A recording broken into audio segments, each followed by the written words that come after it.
조금 넘으시는 분들이 찬양하는데 마치 한 50명이 찬양하는 것 같은 유롱찬 찬양 감사합니다. 자, 여러분들은 아침에 일찍 일어나시면은 제일 먼저 무슨 생각을 먼저 하시나요? 오늘은 뭘 먹을까?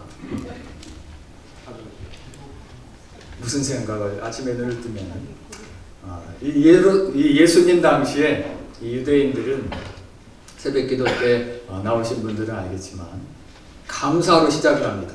눈을 딱 뜨자마자 감사를 하는데 세 가지를 감사를 했어요. 제일 먼저 뭐죠? 유대인 남자들이니까 남자로 태어난 것. 이 많은 사람들 중에 나를 여자가 아니라 남자로 태어난 걸 감사합니다. 그 다음에는 저 부정한 이방인이 아니라 이 남자 중에서 종이나 노예가 아니라 자유인으로 태어난 것을 감사합니다. 그리고 나서가 이제 마지막에 할례받지 못한 그 부정한 이방인이 아니라 유대인으로 태어난 것을 감사합니다. 이렇게 눈을 뜨면은 유대인 남자들은 이렇게 세 가지 감사를 시작하고 하루 일과를 시작을 합니다. 근데 참 아이러니하게 우리가 성경에 나오는 등장인물의 거의 대부분들이 다 누구예요? 유대인들이에요. 예수님의 12 제자들로부터 시작을 해서 다시 교회가 부흥하고 커지니까 일곱 집사, 스데반을 비롯한 일곱 집사들을 택했는데 그들도 역시 유대인이었고 이 초대교회 대부분의 사람들이 다 유대인들이었습니다. 어렸을 때부터 그 남자들이 유대인 남자들이 눈을 뜨면 항상 그 감사를 하고 자라났던 사람들이 이제 예수님을 영접하게 됩니다. 근데 그 습관이 바뀌지가 않아요. 나는 이 유대인이야. 하나님이 택하신 선택받은 백성이야. 그런 그 자부심이 바뀌지가 않습니다. 그리고는 평생을 지켜온 유대인 중에 유대인이 돼야지 하고서 지켜왔던 그 율법을 놓지를 않아요. 예수님을 영접을 했지만 복음에서 자유롭게 되고 하나님의 자녀가 되리라.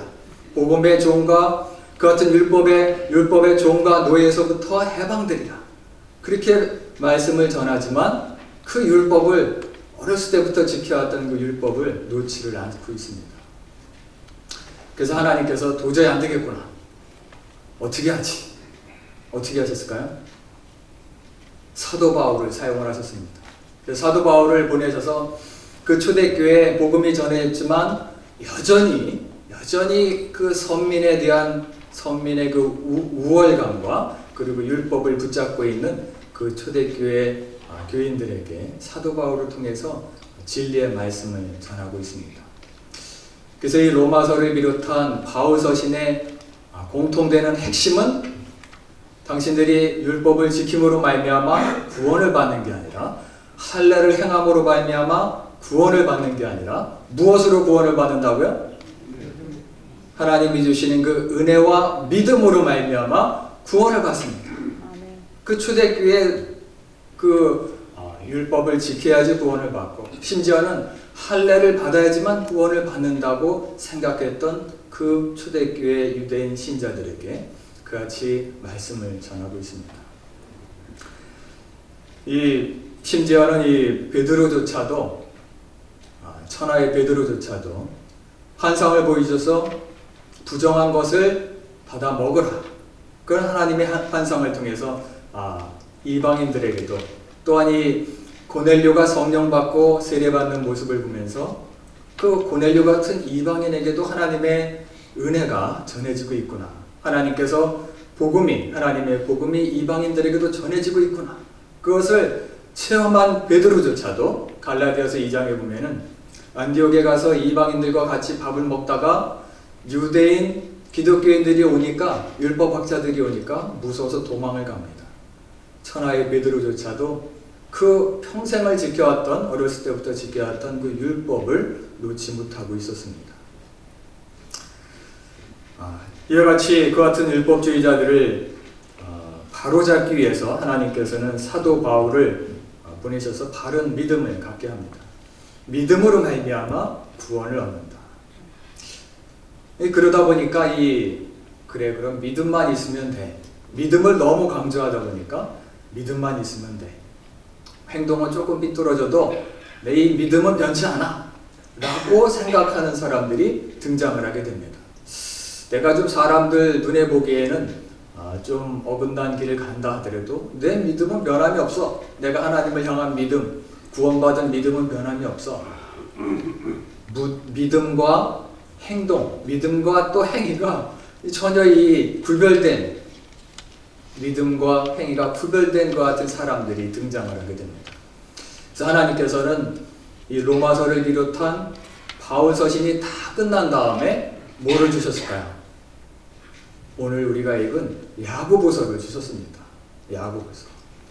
이 야고보서의 핵심 내용은 믿음이 은혜로 말미암아 믿음으로 구원을 받지만 행함이 없는 믿음, 믿음과 삶이 따로 가고 믿음과 하는 말이 따로 가고 믿음과 행함이 따로 가는 행함이 없는 믿음은 무슨 믿음이다? 죽은 믿음이다. 하나님께서는 로마서와 이 바울 서신을 통해서 그 율법주의에 있는 그 이스라엘 백성들, 초대 이 유대 율법주의자들의 그 믿음을 바로 잡으시고 그 다음으로 믿음의 반석 위에 든든히 세우신 다음에는 이제 믿음으로 첫 단추, 신앙의 첫 단추를 너희들이 꿰었으니까 이제는 행함이 따르는 신앙을 살아야 된다. 이게 이제 야고보서의 핵심 내용입니다. 믿음, 행함이 없는 믿음은 죽은 믿음입니다. 오늘 본문에 나오는 또 야고보서 2장에 반복적으로 하시는 말씀. 근데 이와 같은 똑같은 상황이 그 사도 바울 이후에 1500년이 지난 다음에 또 똑같이 상황이 재현이 됩니다. 이 마틴 루터, 종교개혁하는 그 마틴 루터 당시에도 마치 그 초대교회의 그 유대인 율법주의자들처럼 행위로 말미암아 우리가 구원을 받아. 율법을 잘 지키고 할례를 받아야 구원을 받는 것처럼 우리가 행동으로 행위를 잘해야지만 구원을 받아. 그래가지고 정해진 시간에 금식하고 또 정해진 시간에 기도하고 심지어는 그 수도원의 그 몇백 개가 되는 그 계단을 무릎으로 기어 올라서 그 고행을 합니다. 이와 같은 행위, 내가 내 자신을 못 살게 하는 이 행위를 통해서 하나님께서 내 죄를 용서해 주시고 구원을 받을 거야. 그 같은 고행, 이와 같은 행위로 구원을 받는다라고 믿고 있었습니다. 심지어는 돈을 내는 그 행위로 내 죄가 사해질 거야. 우리가 이제 면죄부라고 이야기하는데 그 같은 돈을 내는 행위로조차 내가 구원을 받을 거야. 이 마틴 루터는 그 초대교회 유대인 율법주의자들과 같이 행위로 구원받을 거다라고 생각하고 있는 그 당시에 이 16세기의 교인들에게 그것이 아니라 로마서에 있는 말씀과 같이 무엇으로 구원을 받는다? 믿음으로 구원을 받는다. 아무리 고행하고 금식하고 기도하고 면죄부를 돈을 많이 주고 사더라도 그것으로 절대 구원을 받는 것이 아니라 믿음으로 말미암아 구원을 받는다. 이 마틴 루터가 그 같은 신앙 체험을 하고 나서 자기가 다니고 있는 교회에다가 자기의 그 신앙 고백을 갖다 붙였습니다. 95개나 되는 신앙 고백. 그것이 종교개혁의 시작이 되었습니다. 이제 그 같은 체험을 한 이 마틴 루터는 이 야고보서를 보기에 야고보서는 믿음보다는 행함을 강조하는 서신서이기 때문에 이 야고보서를 이 보잘것없는 지푸라기 같은 서신이다 하고 이렇게 야고보서를 천대하기 시작합니다. 근데 그리고 나서 시간이 지난 후에 이 요한 웨슬리는 이 야고보서를 통해서 하나님의 뜻을 깨닫게 됩니다. 이 믿음은 있지만 행동이 따라지지 않는, 믿음과 이 말과 믿음과 행동이 일치되지 않는 그 같은 신앙인들을 보면서 이것이 균형 잡힌 올바른 신앙인이 되기 위해서는 로마서만 갖고는 안 되겠구나. 야고보서가 있어야 되겠구나. 로마서를 통해 우리가 믿음으로 의롭게 된 후에는 야고보서와 같이 그 같은 행함이 있는 믿음이 우리의 균형 잡힌 믿음이 되겠구나. 그래서 이 요한 웨슬리는 다시 이 야고보서를 소중하게 생각하고 그리고 야고보서를 강조하게 하기 시작을 합니다. 믿음과 행함이 균형을 잡힌 성숙한 신앙입니다. 그래서 이 신학자들이 이야기하기를 마틴 루터는 이 종교개혁을 시작한 사람이고 요한 웨슬리는 종교개혁을 완성한 사람이다 라고 이렇게 이야기하고 있습니다. 웨슬리가 보기에는 믿음으로 말미암아 의롭게 된 다음에는 그 다음에는 이제 행함이 있는 균형 잡힌 신앙이 되어야 되겠구나. 그럼 행함, 오늘 본문에서도 행함이 없는 믿음은 죽은 믿음이니라. 그럼 행함은 무슨 행함일까? 내가 무엇을 행해야 될까? 뭘 해야지? 행함이 없는 믿음은 죽은 믿음이라고 그랬는데 내가 당장 무엇을 해야 할까? 마태복음 22장에 보면은 똑같은 질문을 예수님이 받고 있습니다. 예수님, 우리가 지금 모세 때부터 지금까지 많은 율법이 있는데 뭐를 하라, 하지 마라, 먹어라, 먹지 마라, 뭐 어떤 것을 드려라, 드리지 말라, 수많은 600개가 넘는 이 많은 율법이 있는데 그 중에서 우리가 정말 꼭 지켜야 돼, 우리가 행해야 돼. 그 율법과 계명은 과연 무엇입니까? 똑같은 질문을 예수님이 받으십니다. 무엇을 행해야 하리이까? 예수님의 말씀은 간단합니다. 먼저 하나님을 내 마음과 뜻과 정성과 목숨까지 다해서 내 하나님 여호와 하나님 오직 하나뿐인 여호와 하나님을 사랑하라. 아멘. 이것이 첫째 되는 율법 중에 가장 첫째 되는 내가 행해야 될 첫 번째 계명이니라. 그리고 두 번째는 이것이니 내 이웃을 내 몸과 같이, 내 이웃을 내 자신과 같이 사랑하라. 이것이 둘째 되는 계명입니다. 웨슬리는 야고보서의 말씀과 같이 내가 이제 행함이 있는 믿음이 돼야지. 그리고는 그 행함, 예수님이 가르쳐 주신 그 행함, 하나님을 사랑하고 이웃을 사랑하는데 매진을 하게 됩니다. 이제 오늘로 요한 웨슬리를 통한 하나님께서 그를 통해서 부어주신 영국의 그 영적인 그 부흥에 대한 시리즈가 오늘로 마지막 대단원을 맞게 됩니다. 이와 같이 행함이 있는 믿음을 통해 내가 이웃을 그리고 또 하나님을 사랑하는 그 같은 삶을 살아야 되겠구나. 하나님의 사랑과 이웃 사랑. 근데 이제 생각하기를 사랑은 그냥 마음에만 담고 있는 것이 사랑이 아니구나. 사랑은 뭐가 따라야 된다? 사랑은 행동이 따라야 되는구나. 그래서 우리가 동사, 명사, 형용사, 부사 이렇게 많은 조사들이 있지만 그 중에서 사랑은 명사가 아니라 행함이 있는 동사다. 웨슬리가 느낀 깨달음입니다.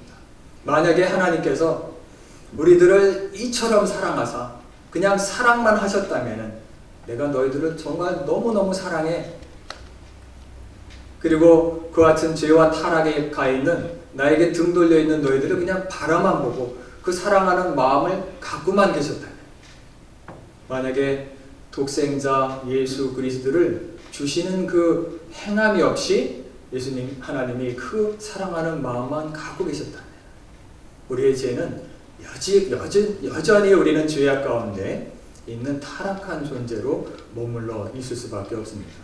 그렇지만 하나님은 사랑이 명사가 아니라 동사이기 때문에 하나밖에 없는 아들 예수 그리스도를 우리에게 주시고 그리고 십자가의 고난을 당하고 화목제물이 되게 하심으로 말미암아 그 같은 행하심으로 말미암아 우리의 죄가 구원된 것을 믿으시기 바랍니다. 아멘. 이와 같이 사랑은 명사가 아니다 동사구나. 행함이 따라야 되겠구나. 그래서 요한 웨슬리가 이제 행하기 시작을 합니다. 하나님을 사랑해야지. 이전에도 역시 했지만 더 기쁜 마음으로 하나님을 사랑을 하기 시작을 합니다. 규칙적으로. 4시에 일어나서 기도하고 예배드리고 성경 읽고 함께 성경 공부를 하고 또 영적인 일기, 저널을 쓰고 그리고 나서 성만찬하고 이 규칙적인 하나님과 나와의 관계를 좀 더 친밀하게 하기 위해서 그리고 하나님이 나에게 원하시는 뜻이 무엇인가를 바로 알기 위해서 그 같은 신앙훈련, 하나님을 사랑하기 위한 신앙훈련을 하게 됩니다. 그리고 나서는 이제 이웃을 사랑하는, 행하는 실천을 하게 됩니다. 웨슬리가 실천한 그리고 또 이 시대에 우리도 따라야 될 그 이웃사랑, 귀한 이웃사랑, 그것의 첫 번째는 무엇일까요? 우리 한번 같이 읽겠습니다. 시작.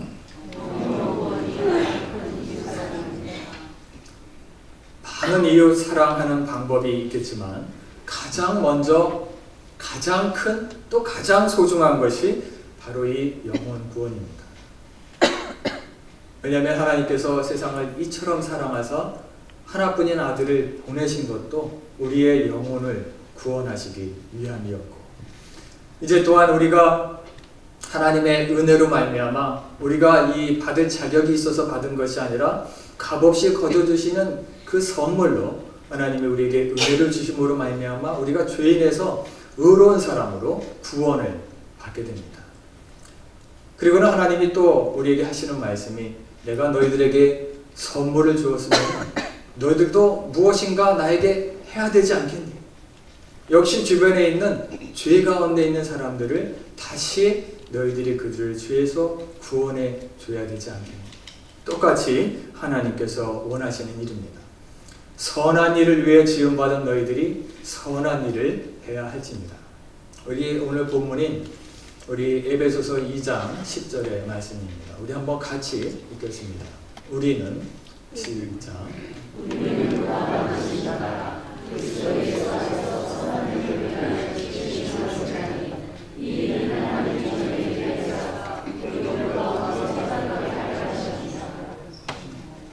이제 은혜로 말미암아 믿음으로 구원을 받았으니 이것은 너에게 값없이 거저주시는 선물입니다. 그리고 나서 이제 하시는 말씀이 우리는 하나님께서 만드신 피조물이라. 근데 그것이 만드셨는데 선한 일을 위하여 우리는 선한 일을 하기 위해서 지으심을 받은 자니 하나님이 전에 예비하신 그 같은 선한 일입니다. 하나님이 미리 예비하신 그 같은 선한 일이라는 것이 과연 무엇일까? 하나님이 우리를 창조하실 때 처음 창세기에 보면은 보시기에 좋았더라. 우리가 불순종하고 타락하기 전에는 하나님이 감탄사를 하시면서 보시기에 참 좋았더라. 근데 이제 점점 불순종하고 죄를 짐으로 말미암아 하나님과의 관계가 멀어지게 됩니다. 이 선한 일은 다시 타락 이전의 단계로 돌아가는, 우리가 죄에서 구원받는, 새롭게 창조가 되는, 우리 재창조라고 그러는데 보라 이전 것은 지나갔으니 새 것이 되었도다. 우리가 죄에서 구원받음으로 말미암아 의인이 되고 새로운 존재가 된, 새롭게 창조가 되는 그 같은 모습으로 회복되고 돌아가는 것을 하나님은 원하시고, 그 같은 선한 일, 나뿐만 아니라 우리 주변에 있는 사람들을 그렇게 변화시키는 그 일이 바로 선한 일이고 너희들을 그 같은 목적으로 지었느니라. 웨슬리는 이와 같이 구원받은 후에 이제 행함이 있는 그 같은 삶을 살아야지. 이웃을 사랑하는 삶, 가장 중요한 것이 영혼을 구원하는구나. 하나님과의 관계를 회복시키고 다시 죄인의 신분에서 의인의 신분으로 변화하는 영혼을 구원하는 일이구나. 그래서 이 영혼 구원에 웨슬리가 전생애를 바치게 됩니다. 우리가 요한 웨슬리 하면은 이 가장 대표적인 그 상징적인 이미지가 말 타고 다니는 거예요. 그리고 한 손에는 뭐가 들려 있죠? 성경책이 들려 있습니다. 이분이 평생 50년 정도를 사역을 했는데 그 동안에 250만 마일, 25만 마일을 저 말 타고 다녔다고 합니다. 이 50년을 25만을 나눠보니까 1년에 5,000마일 정도, 하루에 이 14마일 정도 평균 저렇게 말을 타고 다니면서 영혼 구원에 애썼던 웨슬리. 내가 받은 은혜를 함께 나누고 내가 죄인의 신분에서 의인의 신분으로 된 그 감격을 함께 나누는 그 같은 웨슬리의 모습입니다. 그 영혼 구원에 대한 뜨거운 열정을 그 누구도 막을 수가 없었습니다. 이제 고향 땅을 방문했는데 그 당시 이 캐톨릭의 영향을 받은 영국 국교에서 고향 땅에 방문한 이 웨슬리가 설교하는 것을 금지를 해버렸습니다. 교회 안에 들어오지도 못하게 하고 교회 안에서 설교하는 것을 금지한 웨슬리, 금지당한 웨슬리. 그 웨슬리가 포기했을까요? 네, 포기하지 않고 그 교회 앞에 있는 자기 아버지의 무덤, 저희가 이제 자기 아버지 사무엘 웨슬리가 묻혀있는 그 무덤입니다. 저 무덤 위에 올라가서 말씀을 전하기 시작합니다. 역사서에 보면은 그 당시 고향 땅인 그 웹워스에 지금까지 이렇게 많은 사람이 모인 적이 없는 수많은 사람들이 저 웨슬리의 설교를 듣기 위해서 저 무덤가로 모이게 됩니다. 제가 차마 무덤 위에는 올라가지 못하고 밑에서 사진을 찍었습니다. 자, 이와 같이 무덤 위에 올라가서 아버지의 무덤이라 할지라도 그것이 웨슬리의 그 복음에 대한 열정을 막지는 못했습니다. 무덤 위에 올라가서 저 교회 안에 들어오는 것은 허락하지 않았지만 아버지의 무덤은 웨슬리 집안의 소유로 되어 있기 때문에 저 위에는 웨슬리가 자기의 권리로 올라갈 수가 있었습니다. 무덤 위에 올라가서 복음을 전하는 웨슬리. 그의 말씀에 감동받은 사람들이 회개하고 또 성령 받는 그 같은 역사들이 나타나서 그것이 8일 동안이나 지속되었더라. 하루에 끝난 것이 아니라 8일 동안 지속되고 마지막 날에는 3시간이 넘도록 그 집회가 끝나지 않았더라. 이와 같이 영혼 구원에 자기의 전생애를 바쳐서 헌신하는 웨슬리의 모습입니다. 내가 받은 하나님의 은혜, 또 죄인에서 의인으로 이와 같이 구원받은 그 감격을 전하고 있는 웨슬리. 당신들도 나와 똑같이 죄인에서 의인이 되길 원합니다. 이와 같이 복음, 굿뉴스, 예수님께서 돌아가심으로 말미암아 우리의 죄가 사함받았다는 이 굿뉴스를 받아들이시고 예수님을 영접하십시오. 수많은 사람들이 그 말씀에 영접을 하고 영혼 구원을 받게 됩니다. 우리가 살고 있는 세상, 과연 우리는 어떠한 세상에 살고 있나요? 요즘 이 한국의 뉴스를 보다 보면은 이 젊은이들을 일컬어서 삼포 세대라 이렇게 별명을 부르고 있습니다. 3가지를 포기한 세대. 첫 번째가 뭔지 아세요? 연애를 포기하고 결혼을 포기하고 출산을 포기한 세대들. 취업난, 취업하기가 힘들고 또한 경제적인 여러 가지 어려움, 또 사회적인 불확실성 이런 걸로 인해서 자기 자신들이 연애하지 않고 또 나는 결혼하지 않을 거야, 또 출산하지 않을 거야 이와 같이 포기하고 세대를 요즘 한국의 젊은 세대라고 얘기합니다.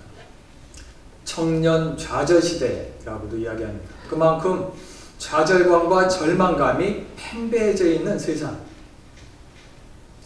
어저께 뉴스를 보면은 어느 분이 통계를 냈는데 이 한강에서 투신 자살을 시도한 사람들이 3년 전에 비해서 2배가 늘었다고 합니다. 2011년에는 200명, 근데 작년 2014년 3년 만에 400명 한강에서만 떨어지려고 자살을 시도하는 사람들. 이 좌절과 절망이 마치 전염병처럼 퍼지고 있습니다. 미국도 마찬가지로 이 자기 자신의 좌절과 절망을 총기 사고로 분출해내고 있습니다. 우리의 뉴스를 통해서 들려오는 수많은 총기 사고가 우리를 안타깝게 하고 있습니다.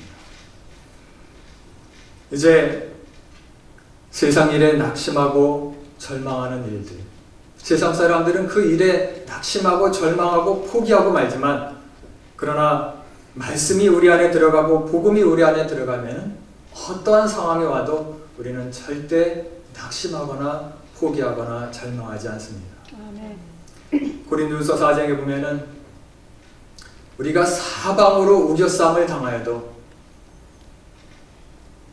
쌓이지 아니하며 답답한 일을 당하여도 낙심하지 아니하노니, 경제적인 또한 건강상의 여러 가지 관계적인 그 같은 문제들로 사방으로 우겨쌈을 당하여도 우리가 쌓이지 아니하고 답답한 일을 당하여도 절대 낙심하거나 절망하거나 좌절하지 아니하노니. 왜? 예수의 생명이 내 안에 있기 때문에. 아멘. 죄와 사망에서 우리를 건져내신 예수님이 계시기 때문에. 아멘. 이 땅의 삶이 아무리 어렵고 힘들고 고통스럽다 하더라도 우리는 잠시 세상뿐인 이 세상의 삶이 다가 아니라 곧 영원한 생명, 영생이 있고 하늘나라가 있는 것을 믿기 때문에 이 세상의 삶이 아무리 고통스럽다도 우리는 낙심하지 아니하노라. 아멘. 저 여러분들의 이 고백, 아무리 사방으로 우겨쌈을 당하여도 쌓이지 아니하며 답답한 일을 당하여도 낙심하지 아니하노니. 세상의 모든 문제들, 경제적인 아니면 건강상의, 가정의, 관계에 수많은 문제들이 있지만 세상 사람들은 10번 넘어질 수밖에 없는, 포기하고 좌절할 수밖에 없는 상황이 우리에게 닥쳐온다 할지라도 우리에게 생명을 주신 예수님을 기억하며 그 어려움과 난관을 극복하시는 저 여러분들 되시고, 아직도 세상 가운데서, 세상 속에서 낙심 가운데 있는 이들에게 그 예수님의 생명을 전하며 그들의 영혼을 구원하시는 저 여러분들 되시길 기원합니다. 아멘. 오늘 말씀에 이제 웨슬리는, 그래, 사랑은 명사가 아니라 동사야. 내가 이웃 사랑을 실천해야지. 그리고 이제 두 번째 실천한 내용이, 우리 한번 같이 읽겠습니다. 시작. 사랑의 반대는 무관심이다. 사랑의 반대가 증오가 아니라, 증오하고 미워하는 마음은 그래도 뭔가 이 감정이 있기 때문에 잘 관찰하고 미워하고 증오하는데 아예 무관심한 것, 쳐다보지도 않는 것. 사랑의 반대는 바로 무관심이구나. 그래서 웨슬리는 그 당시에 살고 있던 그 사회에 관심을 갖기 시작을 합니다. 우리 똑같은 산업혁명 이후에 극심한 빈부의 차로 이 프랑스에서는, 오늘 목회 칼럼에도 썼지만, 지극한 그 경제난과 이 빈부의 차로 빵 하나를 사는데 돈을 이 바켓으로 갖고 가야지만 빵을 하나 살 수 있을 정도로 극심한 경제적인 혼란을 겪게 됩니다. 우리가 잘 알고 있는 레미레 자부르의 장발장도 자기 굶고 있는 어린 조카들에게 빵 하나를 먹이기 위해서 도둑질했다가 감옥에 26년간이나 가 있었습니다. 동시대를 살아간 요한 웨슬리, 영국도 상황은 마찬가지입니다. 경제적으로 어렵고 또한 사회적으로 불확실한 극심한 빈부의 격차 가운데 있는 소외된 사람들은 짐승처럼 생활하고 있던 그 사회, 웨슬리는 그 소외된 사람들에게 관심을 갖기 시작을 했습니다. 프랑스에서는 그들이 총과 칼을 들고 왕을 향해 공격을 했지만, 웨슬리는 사랑을 무기로, 복음을 무기로 그들에게 관심을, 그리고 그들에게 사랑을, 복음을 전하기 시작합니다. 감옥 안에 있는 흉악범들, 웨슬리가 관심을 가진, 첫 번째 관심을 가진 사람들이 감옥 안에 있는 흉악범들. 그래서 감옥을 찾아가며 그 안에 있는, 옥스포드에 있는 옥스포드 캐슬이라는 곳인데, 그가 옥스포드를 가든 브리스톨을 가든 런던을 가든 어느 곳이든지 감옥을 찾아가서 그 안에 있는 죄수들에게 복음을 전하며 그리스도의 사랑을 전하게 됩니다. 그가 방문하였던 그 감옥에, 지금까지도 남아있는 감옥의 모습입니다. 그리고는 사회에 소외돼서 이제 먹을 것도 궁핍한 그런 가운데 병이 들리면 병원에 가지 못하는 그 병자들을 위해서 이제 의료 사업을 시작을 합니다. 뜻을 잇는 그 의료사들을 모아서 아픈 사람들을 고치는 의료 사역을 시작하고, 그것도 못해서 직접 자기가 아픈 사람들을 위해서 이와 같이 하면은 병에서 나을 겁니다. 책을 쓰게 되는데, 그 당시 웨슬리가 쓴 책이 저와 같은 책입니다. 이 질병으로부터 고침을 받는 책. 그 사람이 메디칼 스쿨을 나온 것도 아니고 의사도 아니지만 요한 웨슬리가 그 병자를 사랑하는 마음에 그 뜨거운 마음으로 저같이 책을 써서 그 당시에 베스트셀러 중에 하나가 되었다라고 이야기합니다. 그가 이와 같이 관심을 갖기 시작을 하는데 또한 집안 형편이 어려워서 먹고 살 것도 없는데 어떻게 자녀들을 가르치는가. 배우지 못하는 학생들을 위해서 학교를 짓기 시작합니다. 브리스톨 인근에 있는 저 킹스우드라는 저 학교가 웨슬리에 의해서 최초로 세워진 그 메소디스트 학교입니다. 저 학교를 시작으로 해서 영국 방방곡곡에 이 학교들이 세워지게 되었는데 그뿐만 아니라 우리 미국에서도 수많은 학교들, 이 듀크, 보스턴, 또 에머리, 드루를 비롯해서 수많은 학교들이 이 웨슬리의 영향을 받은 사람들에 의해서 학교가 세워졌습니다. 자녀들을 가르쳐야 되겠다. 성경을 가르치고 지식을 가르쳐야 되겠다. 역시 한국에서도 마찬가지로 이 메소디스트에 의해서 세워진 수많은 학교들이 있습니다. 이와 같이 웨슬리는 사랑을 실천하기 위해서 사회에 소외된 사람들에게 관심을 갖고 그들에게 다가가기 시작을 합니다. 우리가 실천할 수 있는 이웃 사랑은 과연 무엇일까요? 우리가 이 시대에 관심을 가져야 될 사람들은 과연 누구일까요? 우리가 이제 작은 일부터 시작한다는 의미로 거리에 있는 이 노숙자들에게 관심을 갖고 이 물병과 $5짜리 기프트 카드와 성경